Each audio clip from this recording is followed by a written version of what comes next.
Well, my name is Kirk Wolfinger. I own the Lone Wolf Documentary Group. And what we do here in this building is we make television. Now, it says documentary, so all of our television programs are documentary in style. But as everyone knows, today television has reality, it has documentary, it's got fictional. And we specialize in a brand of television that uses real stories, real people.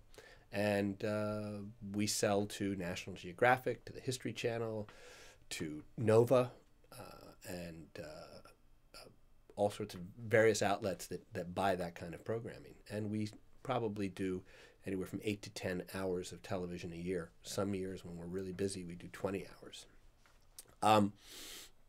And it's a good living, and it's great to be able to do it from Maine. We have a very long reputation. I've been doing this for 28 years. And because of that, people in New York and Washington and Los Angeles, where our customers are, know me and know the reputation. And now they know not just me, but my wife, who is my partner, and other co-workers of mine. And we all have our own reputations, and we're able to operate pretty nicely here in Maine and not have to travel too much to go get business. Now, we travel a lot for our business. For instance, I'll be going to Morocco in the middle of December to follow an archaeological shoot, a dig that's going on. We're going to make a film about that for the National Geographic. And that's the fun part of the job, is going to places like Antarctica or Africa or wherever. The tough part of the job is that it's a business, and you have to run it like a business. And there's things like the payroll and, good times and bad times, and, you have to pay attention to all that, and that's not so much fun. And I wasn't trained for that. I was trained as an actor back in the 1970s in New York City at a place called the National Shakespeare Company. And I started my journey as an actor on a road tour doing Shakespeare across the country for 7-8 months of the year on a bus and truck tour, they called it. And there were 12 actors in a bus, and we would go start in New York and work our way across to California and back again in the course of 7 months. And we'd perform almost every night in high schools and community centers and civic centers. And for 5 years, that's how I learned the art of storytelling. That's how I learned the craft of storytelling. And I came to Maine in 1980 to run a Shakespeare company, to be an artistic director of a Shakespeare company, which I did for 3 years up in Camden. And a guy who made documentary films came to see one of the shows, and he said, did you ever think about making movies? And I said, never. And at this time, I was 28 years old. Now, I mention that because everybody thinks, well, you got to, if you're going to be a filmmaker, you should start when you're 15 or 16 and, have made your first film by the time you're 21. And, I was 28 when I didn't know one end of a camera from the other. And 30 years later, I've won a couple of Emmy Awards. I've been nominated. Won a Peabody Award. And I've made over 150 films. So it's never too late to start. I did have a good basis in storytelling that I got from the theater. And I carried that into making movies. First time I walked onto a movie set with real people doing real things, I knew immediately how to make it more dramatic. Not by making them do different things, but by taking their lives and finding out what was most dramatic about their lives. And knowing which of the people would make good characters in front of the camera, rather than just taking what I had. I casted, because I was used to doing that in the theater. I said, this guy's going to be better than that guy. This girl's going to be better than that girl. Let's focus on them. So I immediately started to use my theatrical training in making documentaries. There's two answers to that question. One, I have the luxury of being able to look back on my life, and I made a lot of right calls. I got a lot of lucky breaks, and I wouldn't change a thing. I mean, I love the years I spent in the theater in New York. I love the years I spent on the road. I loved the struggle that I had crossing over from theater to film, and the years that I paid dues doing filmmaking. Now, anywhere along the line, I could have decided to stay in the acting business. I have 4 or 5 friends now who are very famous actors because they stuck with it. And they make tons more money than I do, and they live in Los Angeles, and I sometimes envy the fact that they don't have to work if they don't want to work. And when they do work, they work exactly on what they want to work on. I have friends in the film business who chose to go into the feature film making business as opposed to sticking with documentary or into a high level of television. Like I have a friend who directs a lot of you know, what is it, NCI dramas, you know, the police, the cop dramas.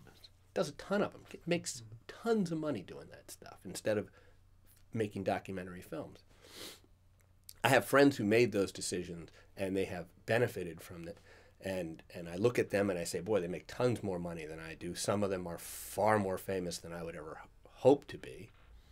And I can think to myself, gee, if I had done that, if I had stayed in the theater, maybe that would have happened for me. If I had, you know, decided not to stick with documentaries and go make other kinds of films, maybe I would have made the big bucks. But I have no regrets whatsoever because I have gone places, I have seen things, I have met people doing this business that I just never would have had I stayed in the acting business or had I gone into you know, dramatic television or feature filmmaking. You know, I've spent months in Antarctica. I've met really famous people who you know, astronauts, just about every astronaut who's walked on the moon I've sat and talked with and done interviews with. And you know, I've spent time with Bob Ballard, the deep sea explorer, diving on Titanic. I've dived on Titanic. So none of that would have happened had I made other choices. And, you know, even my kids who are teenagers now, when I tell them the things that I do or we talk about the films I'm making, they think it's pretty cool.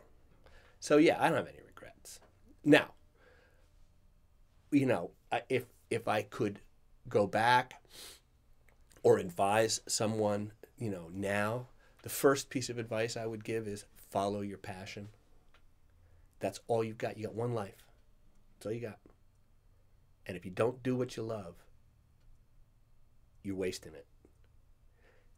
If you pursue the buck because you want to pursue the buck, great. There are people who do that, you know. But if you pursue the buck just because, well, I'm worried that I won't have enough money to pay for this or that, to get a car, get a house, I think you're crazy. I think you got to do what you love because you love what you do. And that's what I've done, and it's, you know, it's worked out pretty well for me. That's not to say it's always smooth sailing. It's not. There's a lot of rough patches. But when I was in college, I was, you know, my first declared major was political science. And, you know, if I had been conservative and I'd stuck with it, I'd probably be a lawyer today. Would I be happy? Maybe. But, you know, I know that having the luxury of being able to look back on the last 35 years, I'm very happy with how it all turned out. I had a mother and a father who were great parents. You know, there were four of us. We grew up in New Jersey, very blue collar. It was a factory town, you know, very close to the steel mills of Pennsylvania. And nobody in my father's family had ever been to college. He never got past the 9th grade.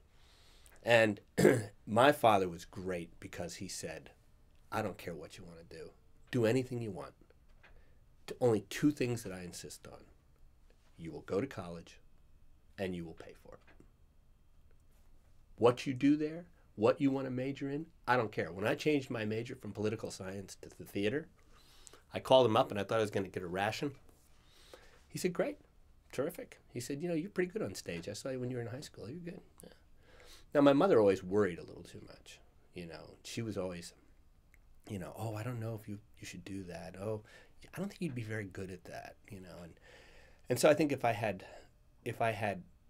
could change anything, maybe I would have changed that about her to have her be a little more encouraging. But there was a good yin and yang there with my father saying, do whatever you want, do what makes you happy. You know, just know that my only expectation of you is to go to college and to figure out how to pay for it.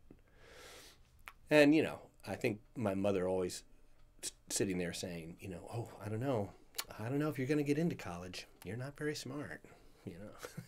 I mean, you know, she would. She'd say, oh, don't be disappointed if you don't get in because you're not very smart.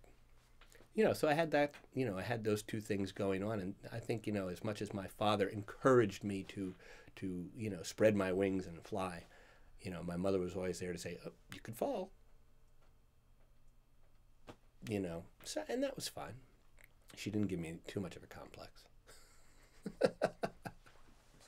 But it stays with me. There's not a thing I do that I don't think to myself, geez, I could really screw this up big time and embarrass myself and fail. And I think of my mother.